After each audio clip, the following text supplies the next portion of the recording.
Oh, there's so many things. There's so many things to unpack with this. There's so many.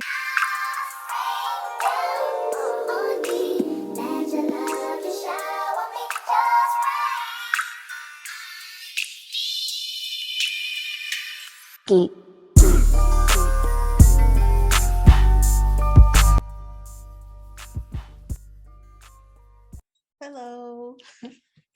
My name is Latonya Sampson-McDonald. I am a registered associate marriage and family therapist and a life coach. And welcome back to my channel.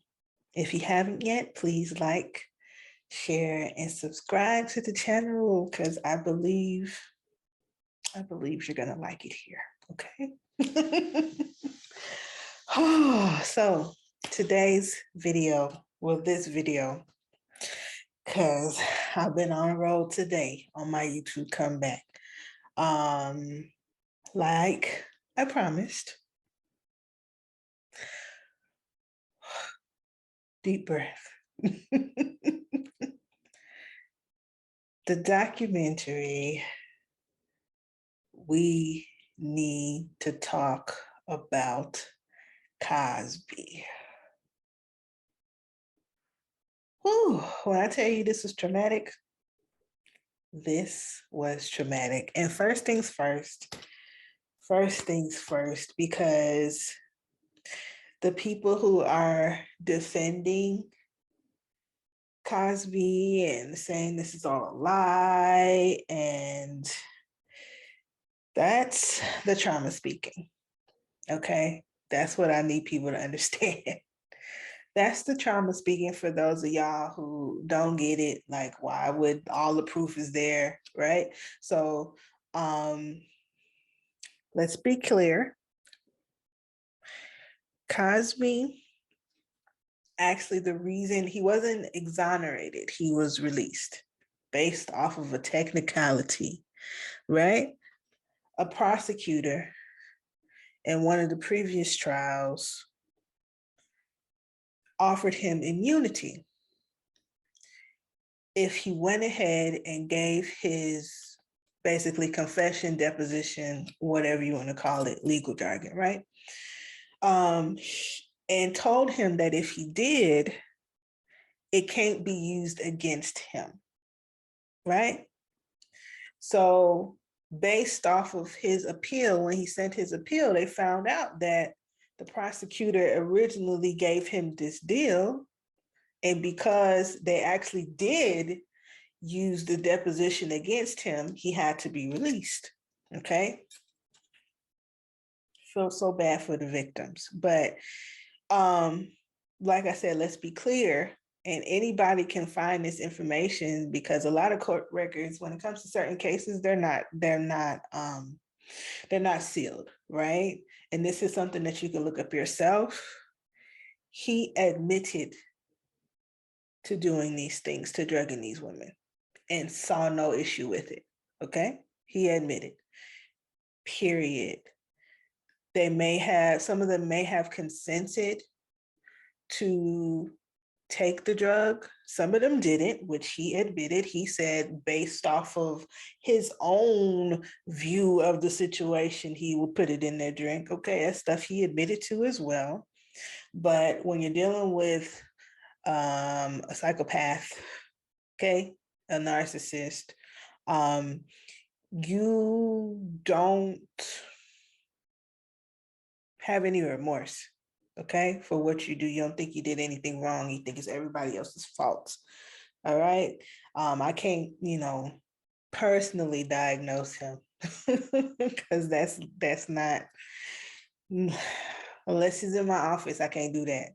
But based off of the behavior and what he has mentioned, that type of behavior, yeah, that's of a psychopath, right? That's an antisocial personality type of disorder. That's it's just so many things. But we can't, I'm not gonna go back and forth with whether he did it or not, because that's not really an argument, because he already admitted to doing it. There's no speculation. There's no, oh, we need to go look for proof. None of that. You don't have to do any of that because he already admitted it. And that is actually the reason why he was released, based off of the deal he was given in the beginning for admitting and being honest about what he did in these crimes. Okay. So back to the trauma part. All right. Okay. So I love how they explained the start, right? I do wish that they had the resources to go back even further as to what his childhood was like, because I think that will also help put some of the pieces together when you start to figure out, how does someone end up like this? How did they get here? At least for my therapist mind and how my mind works, and working with abusers and rapists and murderers and victims and things of that nature, with working with those populations, they tend to have similar backgrounds, okay? 99.999% of the time, there's abuse in the childhood, whether it's normalized or not, right? Oh, there's so many things. There's so many things to unpack with this. There's so many things, but that's one of the things that I wish they would have done or would have been able to do. I don't know if he's just too old and, or, you know, he has such a, the people in his family are so tight-lipped, or if the people that did the documentary had, you know, access to finding out more about his childhood. I think that would have also been helpful as well.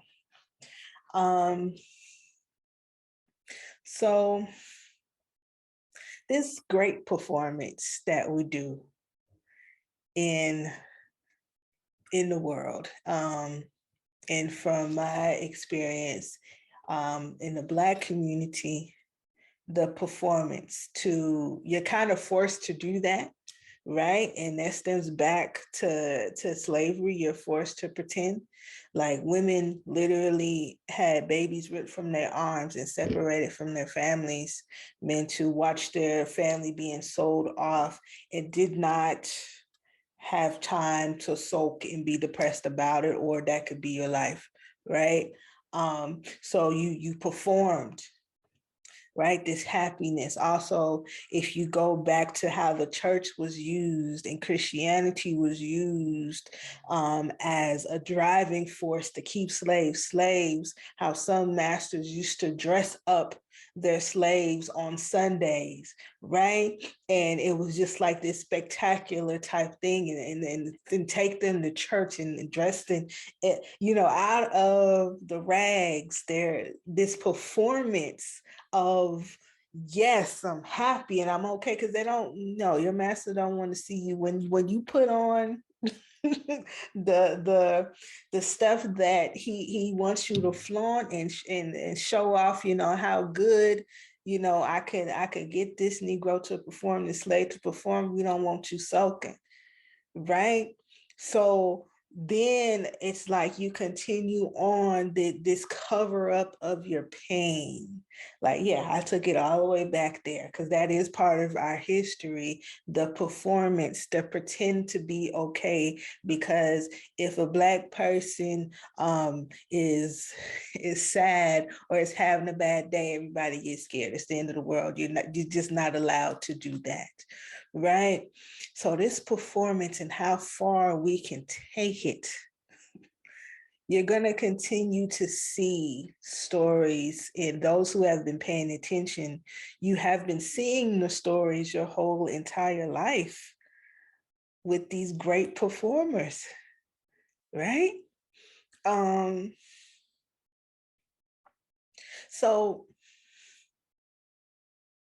to perform even though you're in pain, to give the sense that you are pushing through, right? That whatever happened to you is not going to knock you down. Let's get pulled up by your bootstraps type of mentality that goes back into our history. Okay, so Bill Cosby basically was excellent at showing you what he wanted you to see, how he wanted you to view him. But the nuggets that we was getting in the comedy, on the show, with the drug and the women, in his interviews, the nuggets, like you'll often get nuggets as to what the truth is if you know to look for it. If you don't know to look for it, you're not going to see it. And if that person does such a great job of pulling the wool over your eyes, okay, you're just not. So when people say, they get upset with the victims when the victims say, well, he was Bill Cosby, like he was this powerful man. I mean, people get upset when they say that about Harvey Weinstein, when Harvey Weinstein's victims says that when Kevin Spacey's victim says that, when R. Kelly's victim say things like that, but it's the truth. Like somebody is that powerful in the world, have this image of this person, you don't want to be the one to mess it all up. And if this person is that powerful, it's like you'll be ruined. Like that's why so many people don't speak up about their abuse. Men and women don't speak up about what they go through based off of the scrutiny, based off of the social norm that we have to protect abusers, right? To sort of like, oh, you make too much money, why would you need to do that to somebody? That's not a real thing. Okay. And when you take it back to understanding what self-esteem, self-value, and trauma is and how they intertwine with each other, you can have a better understanding of why things like this happen. Okay. It's definitely indicative of, I get all these accolades and I still feel like nothing. Right? A lot of the times when you would see Bill Cosby get praise for things that he did, or a fan, would say how much they love him, it was never really a humble type of behavior. It was kind of like, yeah, blank, if you really pay attention to those, if you really pay attention to it, because it wasn't enough. It wasn't doing it. It wasn't doing it for him. And it doesn't do that for a lot of celebrities, a lot of people, I would say, in high positions that you would see commit suicide or commit certain crimes. It's because the trauma of what got you there has not been dealt with or addressed. Okay, even victims that go back to their abusers. There are some of the women that was just like, oh, did I make a fool of myself? Because I can't remember anything. And I made a fool of myself in front of this powerful man. So they went back, right? Just like domestic violence abuse of victims go back, just like some of y'all have went back to toxic relationships, okay? When you were being brainwashed, just like some of you guys who have been severely abused and manipulated emotionally, physically, and mentally by your parents, you keep going back, right? That's where it starts. That's really the link of it, but it's not as out of this world and hard to understand as people make it out to be, right? Unless you're separating, unless you're avoiding, and you just don't want to understand. And I do, I do. I am empathetic towards the people who are having a hard time and looking for any type of way to avoid to have this conversation, or any type of way that they don't have to believe, or any type of way to shut this thing down. Right? Those are also the people who are doing it within their own families and have done it and have been taught to do that by their elders. Okay, to ignore this type of abuse. Uncle so-and-so got this problem, just don't put them shorts on. Those type of people. Oh, we don't talk about that, right? They doing it. They've been trained. A lot of us have been trained to do that. And that's across the board. All cultures have been trained to do that. And it's a position of power that is protected, that unfortunately puts a lot of people in danger. When you ignore and you don't have these conversations, and like they mentioned in the documentary, he was a lot of people's, he was America's dad, okay? He was America's dad. And like you guys will see, we touched on this in another show that I'm part of, Unfiltered Conversations with God It Speaks.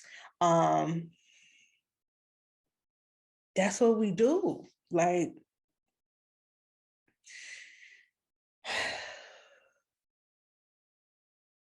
it goes back to how you feel about yourself, you know? What you were taught, like if you spoke up, or if from a very young age that what you had to say didn't matter. Okay, and some of us carry that into adulthood and don't know that we have to heal that, right?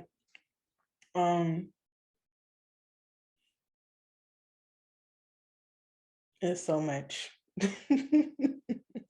But yeah, he was America's dad. So a lot of people are having that trauma response of like finding out your actual dad.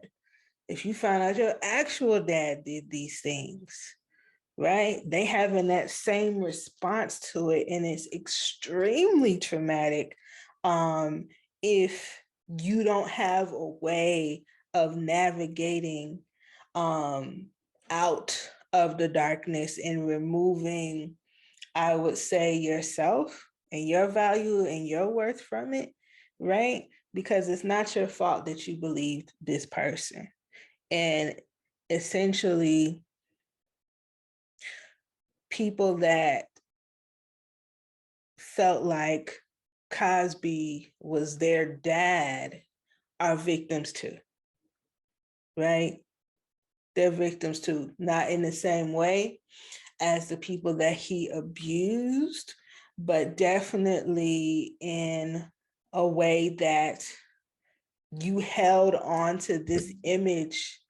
And for a lot of people, it was a staple in your life as motivation, right? As love and support and kindness, and feeling like that did exist. Okay. And one of the things we said in the other show that you guys will see in the very near future, is that I keep losing my train of thought. My bad. Hopefully it'll come back to me. But anyways, but that is that is what it feels like. Oh, this is what we said. We said that, okay, we had Carl Winslow, we had James Evans, right? As far as Black dads, we had, Uncle Phil and things of that nature. But the number one you're going to choose, you chose every single time, was Heathcliff Huxtable. Every single time, right? And you didn't see a vengeful type of situation. You didn't want Frank Stafford to be your dad either. You wanted Heathcliff, right? And there's a reason for that that is deeper, okay, that we must address, and that, I talked about in my other video about Janet. And when it comes to child abuse and hitting your children, even he knew as far as this perfect image of a father, not to show kids getting hit, right? Perfection, not just perfection, but how you can raise children in love, still address concerns, still be frustrated and things of that nature with them, but still in love, right? Without this heavy fear and abuse. You see what I'm saying? Like, even he knew, okay, not to do that.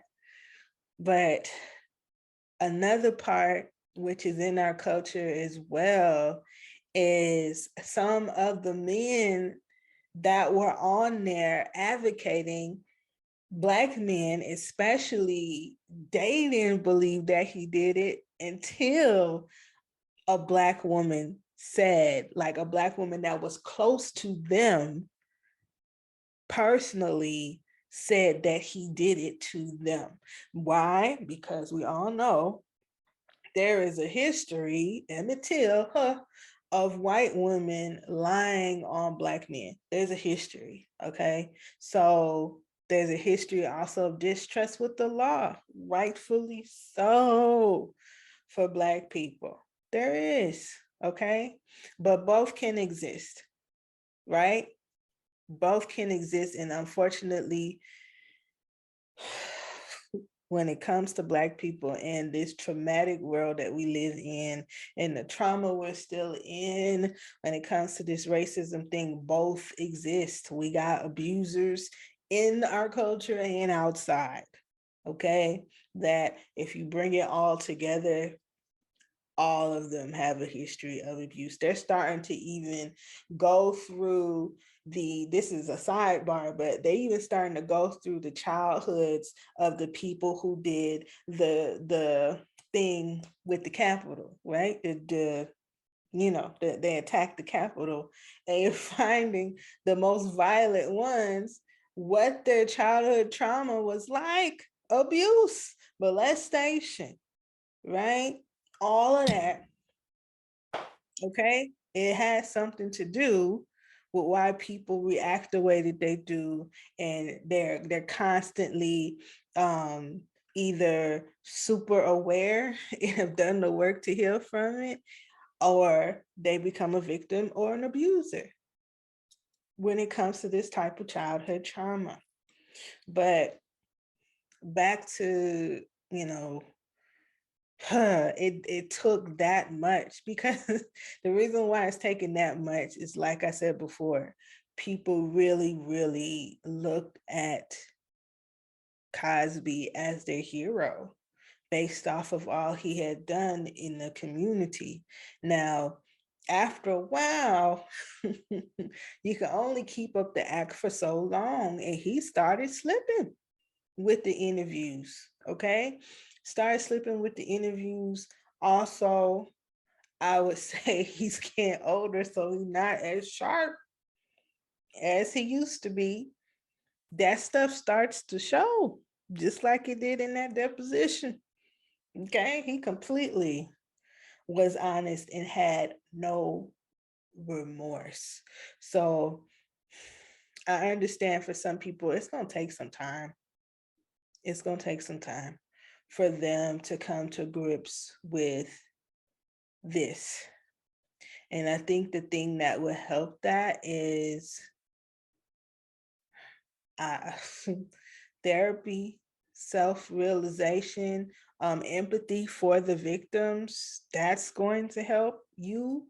But mainly empathy for yourself. Start with that empathy for yourself, as to recognizing and being honest, like, if it's true, even though we know it is, but if it's true, how that feels for you. Okay? Because I know for me, it's painful. Because that, I felt like I wanted him to be my dad too. I wish that was my family, right? And we were always like, Black people always been looking for the one. Like that's why Black Panther did did as well as it did and had the impact that it did, because we look for us, you know, in a world that tells you that you're less than, in systems that set you up for failure, where you got to start, your starting is 10 steps behind you based off of something that you cannot change. Like, yeah, you're gonna hold on to anything that looks powerful and that looks great. But I think we do have to have the conversation and tell the truth and be honest about our trauma, because the more we're dishonest about our trauma, the more we have pretenders, the more we're getting these rappers that commit suicide or overdose on drugs. The more we have these celebrities, these actors, right? I'm talking about in any color, okay? And you hear all these traumatic stories about how they are with their wives and domestic abuse and child abuse and oh, we're going to continue hearing it, right? And yes, these people are human just like we are, and you shouldn't put anybody on a pedestal. That's true. That's very, very true. But it's not impossible to have a healthy person to look up to. It isn't, because people have done it. Yes, they had to be mentally strong in order to do it, but they do exist. They do exist. And we have to do better when it comes to our entertainment industry. And I hate to say it, but yeah, a lot of our greats have a lot of pain that has never been healed. And through that pain, they birth a lot of great things. But when you find out what was behind it, it's like you take it away. Now, as far as the question, no, first of all, I also need to say that I can't imagine how his TV family is doing mentally. I know us that were fans of him are going through it, but the TV family that worked with him for years, oh my gosh, because they had to actually go through the motions of him being their father. So I can't imagine how hard it may be to come to grips with what is going on. You know, I see Felicia Rashad's response was a trauma response, period. She sitting here kissing up on this man. That was her husband, her TV husband, right? That she had chemistry with. It's like you snatched that and pulled that from her. That's a lot. It's a lot, especially if that's the main thing people know you by, is being his wife and being Claire Huxtable. That's a lot. I wouldn't want to trade spots with him mentally. I just wouldn't. I wouldn't. And I hope that they get the help that they need and go to therapy, whether they want to believe it or not. I do understand their need to not believe it and to not address it, because that's a lot of mental warfare to have to go through. And it's scary, right? Not saying that they wouldn't be able to go through it, because they would, but it is a very scary thing to do it. And like I said, you got to put yourself in a position of, what if that you found out your actual parent did that? And a lot of people do have them stories. So maybe some of y'all can comment down below, like, if you found out that your actual parent, or you were a victim of it, and you've recognized that, you acknowledge that, what that was like for you. That will also help people sort of put words to what they're feeling right now, that are in denial. And rightfully so. I understand why you kind of want to stay in that denial, because it's scary to face that type of trauma and you feel like everything was a lie, you know? Now, I wouldn't say that what you saw and the feelings that you felt when you were watching the show was a lie, because it wasn't. Like, that was genuine. It was a performance. It's a performance. That's the art. That's the art of it. It still is what it is.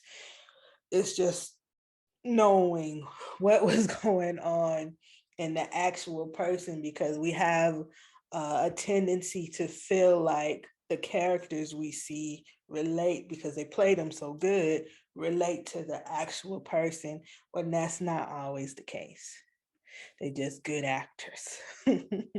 Okay, you're just really good actors. And like I said, that's in our DNA. Black people especially, that's in our DNA. White people, they I mean, really all people that had to pretend to be okay and ain't really tough on emotions, ain't really tough on telling people their business, you perform, okay? If you've had to rush and clean up the house and the house was a mess because somebody was coming over, you've been taught to perform and pretend like you're okay. And that part, unfortunately, it has its consequences at the end of the day. Okay. So overall, I think it was a great documentary. um I applaud everybody that participated, because I know it was tough. You are not canceled by me. And I'm sure the majority of other therapists, y'all might need some therapists as well, for being brave enough. Thank you for being brave enough, because more people need to be brave enough. More individuals and families need to be more brave about addressing these things. When it comes to abuse, when it comes to violence, and I think that will help, right? I think that will help the healing process when it comes to what we don't deal with. Like, what were the reasons why you wanted him to be your father, right? That's real too. You see what I'm saying? What were you not seeing in your own households that drew you to cling to this character as a father figure? That's real, right? And that needs to be addressed. And I understand you, right? I get it. Like, those feelings are very, very valid. They're very, very valid. But right is right and wrong is wrong. And I'm hoping that the victims get the help that they need. I'm hoping he gets the help that he needs while he's still breathing. Um, and I'm hoping that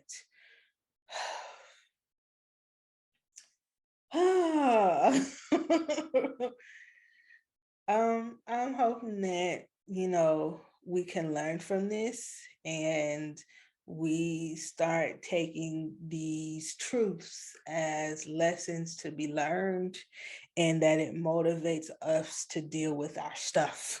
So you don't end up there, right? So you don't do all this work, all this work, all this work, and still feel like nothing. And I think that's what happened with Bill, because I'm sure he could have had any woman he wanted, right? Any, because of his status, okay? Because of his status, could have had anyone, but you chose, based off of your fetish and your controlling behavior and your lack of remorse, for what you were doing. You chose to drug these women by your own admission, okay, in court. You chose to. So that's the problem. That's the problem, okay? It is. So that's all I got for you guys. I had to fight through this. I told myself I wanted to do this no more, but I think even if I would have waited, I probably still would have felt the same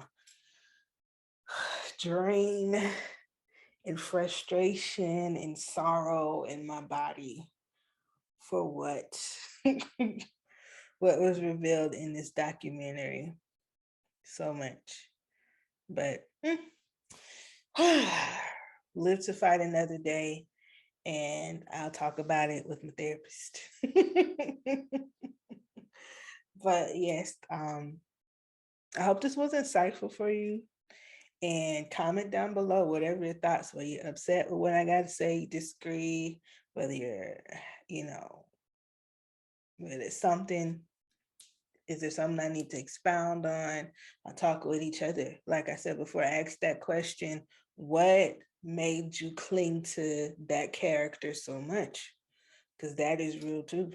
You know, what were you going through within your own family during that time? Did you feel misunderstood? Did you feel like you didn't have what you need from your own parents? You know, was it the comedy factor? What was it? What was it? Was he approachable, an approachable father figure? Was he just there? Because that's a real thing too. Whatever that is, comment down below. Like, share, and subscribe. And I'll see you next time. Okay? Be well. Bye. This channel will produce content that is both podcast and on-screen style. So if you're interested and you enjoyed today's show, please like, share, comment, and subscribe. See you soon.